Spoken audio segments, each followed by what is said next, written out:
अगर आप अपनी पसंद की शादी करना चाहते हैं तो शादी से पहले शादी ना करें। वो लड़की रोती हुई मेरे पास आई, उसने मुझे बताया मैं ये चाहती हूँ कि एक तो ये रोए और दूसरा ये चाहती हूँ कि मैं अपनी जिंदगी में आगे बढ़ जाऊँ। पहली बात तो ये कि आप अंजाम देखने वाले कौन है, आप तो खुद प्रोसेस का हिस्सा थे, आपको उस पेन में जाने की जरूरत नहीं है। अगर अल्लाह किसी के अमल का उसे बदला कुछ छोटा मोटा बदला दे रहा है तो उस पर आपको खुश होने की जरूरत नहीं है। ये बात ठीक है कि जो किस्मत में होता है वो मिलता है, लेकिन लैसा लिल इंसान इल्ला मा सा, इंसान के लिए वही कुछ है जिसकी वो कोशिश करता है। अगर आप अपनी पसंद की शादी करना चाहते हैं तो आज की ये वीडियो आपके लिए है।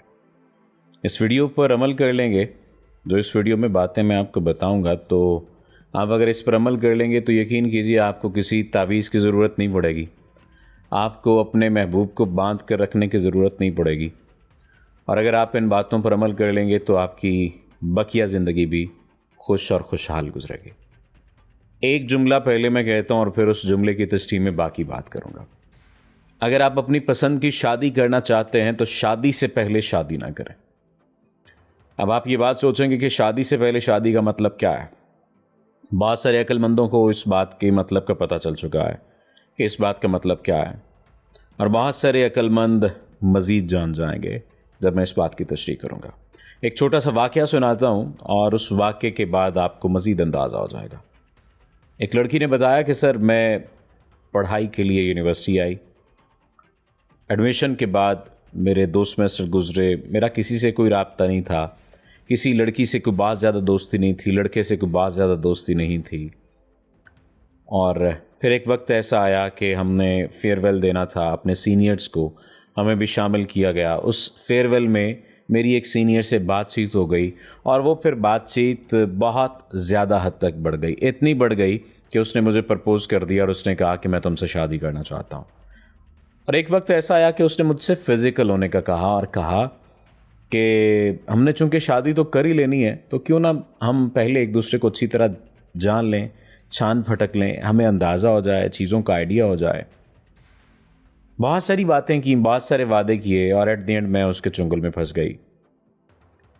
To cut short, at the end हुआ ये कि उसने कहा कि अब मेरे घर वाले नहीं मान रहे, और देखो तुम भी तो कोई इतनी अच्छी लड़की नहीं हो ना कि तुमने अपने घर वालों की इजाज़त के बगैर भी तो मुझसे ताल्लुक़ बनाया था। मैं तो ठीक है बुरा हूँ ही हूँ, लेकिन तुम भी तो कोई दूध की धुली नहीं हो। जब उनकी आपस में लड़ाई हुई तो वो फिर उसकी इज्जत उतारने पर आ गया।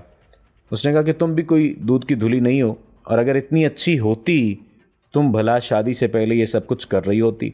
वो लड़की रोती हुई मेरे पास आई, उसने मुझे बताया, उसने कहा कि सर ये हो गया है, मैं इस शख्स के साथ अब शादी नहीं करना चाहती क्योंकि इसने बहुत जुल्म किया है मेरे ऊपर और इसने बड़ी ज़्यादती की है। मैं इसके साथ शादी नहीं करना चाहती। मैं ये चाहती हूँ कि एक तो ये रोए और दूसरा ये चाहती हूँ कि मैं अपनी ज़िंदगी में आगे बढ़ जाऊँ। मैंने कहा कि अगर आप रुलाना चाहते हैं तो पहला जो आपने दूसरा टॉपिक बताया, दूसरी बात बताई है, वो कर लीजिए। तो रोने वो ऑटोमेटिकली लग जाएगा जब उसे ये एहसास होगा कि एक रोने वाली बंदी जो पीछे पड़ी हुई थी, वैसे तो आपको ज़ाहिरी तौर पर लगेगा या उसे ज़ाहिरी तौर पर लगेगा कि बस ठीक है जान छूट गई, लेकिन नहीं, ऐसे जान छूटती नहीं है। जो ताल्लुक़ एक मरतबा बन जाता है वो अपनी हालतें बदलता रहता है, वो ताल्लुक़ ख़त्म नहीं होता। उसने कहा कि सर मुझे क्या करना पड़ेगा। मैंने चंद एक चीज़ें बताई, चंद एक बातें बताई, उस पर उसने अमल किया। अल्लाह ताला ने उसके हाल पर रहम कर दिया, उसे डिप्रेशन से निकाला, उसे एंग्जाइटी से अल्लाह ताला ने निकाल लिया। लेकिन वो गलती तो अपनी जगह पर मौजूद थी, उस गलती का डिप्रेशन तो अपनी जगह पर मौजूद था, और उसे ये था कि मेरी शादीशुदा ज़िंदगी कैसे चलेगी, चीज़ें कैसे ठीक रहेंगी मेरी। एट द एंड उसकी शादी भी हो गई, अल्लाह ताला ने ये भी करम कर दिया। और बाद में मेरे पास वो वॉइस मैसेज हैं जिसमें उन्होंने इतराफ़ किया कि अब मैं एंग्जाइटी से, डिप्रेशन से दूर हूँ और मेरा पार्टनर बेहतरीन पार्टनर है, चीज़ें बेहतरीन हैं और ज़िंदगी में बहुत अच्छी गुजार रही हैं। बाद में उसको पता ये चला कि उस लड़के की, यानी ये पूरे का पूरा जो सिनेरियो है ये कमोबेश 1.5 से 2 साल पर मुहित है, पूरी की पूरी कहानी। उस लड़के की अलहदगी हो गई है और वो लड़का ये समझता है कि मेरी बद्दुआएं उसे लगी हैं, हालांकि मैंने तो बद्दुआ दी नहीं है सर, आपने बद्दुआ से रोक दिया था। मैंने उसे कहा था बेटे बद्दुआ नहीं देनी, ज़ुबान से, अल्फाज से क्या बद्दुआ देनी है।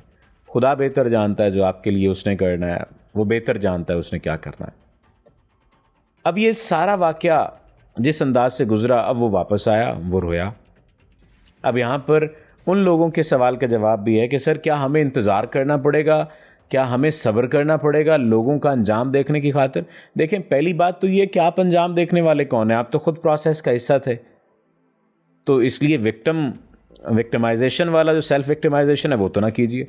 आप तो खुद उस गेम का हिस्सा थे, आप तो खुद उस प्रोसेस का हिस्सा थे। जब आप उस प्रोसेस का हिस्सा थे तो फिर आपको रोने धोने की ज़रूरत नहीं है, आपको उस पेन में जाने की ज़रूरत नहीं है। लेकिन अगर अल्लाह किसी के अमल का उसे बदला, कुछ छोटा मोटा बदला दे रहा है, तो उस पर आपको खुश होने की ज़रूरत नहीं है। खैर एट द एंड वो लड़की तो अपनी जगह पर कहीं ना कहीं खुश थी कि देखें सर उसने मेरे से बुरा किया, अब वो आपकर माफ़ी मांग रहा है। और वो कहता है, अब यहाँ पर एक और देख लीजिए अजाब, वो ये कहता है कि मुझसे शादी कर लो, तुम अपने हस्बैंड को छोड़ दो। तो मुझे अब क्या करना चाहिए सर? यानी फिर उसके चुंगल में फंसने के लिए वो खातून तैयार हो रही हैं। मैंने कहा आप उसकी जान छोड़ें, उसे ब्लॉक कर दें, उसे कहें कि मैंने माफ़ किया, मेरी ज़िंदगी से हमेशा के लिए तुम चले जाओ।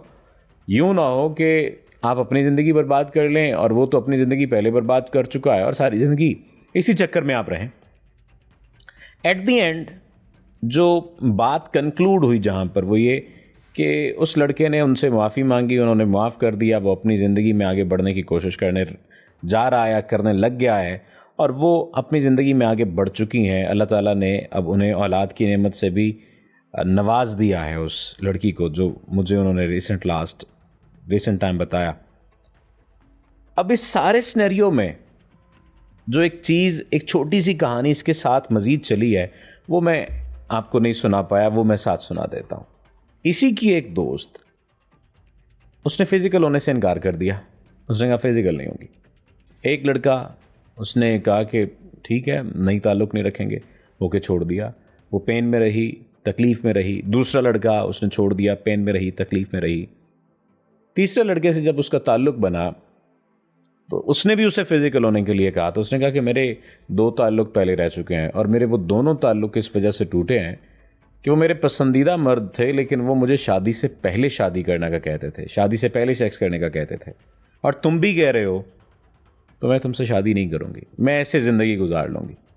लेकिन मैंने ये काम नहीं करना कि शादी के लालच में मैं शादी से पहले सेक्स कर लूँ, अपने माँ बाप की इज़्ज़त को ख़राब करूँ, अपनी इज़्ज़त को ख़राब करूँ। माँ बाप की इज़्ज़त तो चलें बाद में आती है, आती पहले ही है, लेकिन लोग उसे बाद में समझते हैं। तो मैं उसको ख़राब करूँ, अपनी वर्जिनिटी को लूज़ करूँ, अपने आप को तबाह करूँ, कितने नफलों का सवाब है। उसकी इस बात पर ही वो लड़का उसके साथ सीरियस हुआ, उसने उसे सीरियस लिया और उसकी शादी इस लड़की से पहले भी हो गई। और ये वाक़या बताने वाली मुझे यही लड़की थी जिसके बारे में मैंने आपको वाक़या बताया है। और उन्होंने मुझसे ये रिक्वेस्ट की कि आपने ये वाक़या पूरे का पूरा सुनाना है, बताना है। अब ये पूरी राम कहानी जो आपने सुनी है, ये पूरी जो दिल की कथा आपने सुनी है, इस सारे ज़िमन में आपको क्या लगता है कि किसको क्या मिला? ये बात ठीक है कि जो किस्मत में होता है वो मिलता है, लेकिन लैसा लिल इंसान इल्ला मा सा, इंसान के लिए वही कुछ है जिसकी वो कोशिश करता है। उसने शादी से पहले शादी कर ली, अजाब में रही, अजियत में रही, तकलीफ में रही, उसके किरदार पर उंगलियां उठी, उसी बंदे ने उठाई जिसकी खातिर उसने बदकारी की। और दूसरी जानिब आप देख लीजिए, वो इनकार पर इनकार करती आई और उसे उसका पसंदीदा मर्द मिला।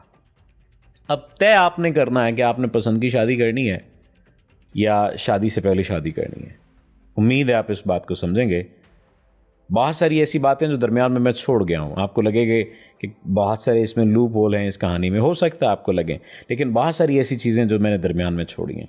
याद रखिए, करने वाली ज़ात अल्लाह ताला की है, लेकिन उसने कुछ कानून बनाए हैं अपने बंदों को एक ट्रैक पे रखने के लिए। उस ट्रैक पे रहिए, अपना बहुत सारा ख्याल रखिए। आपका शुक्रिया।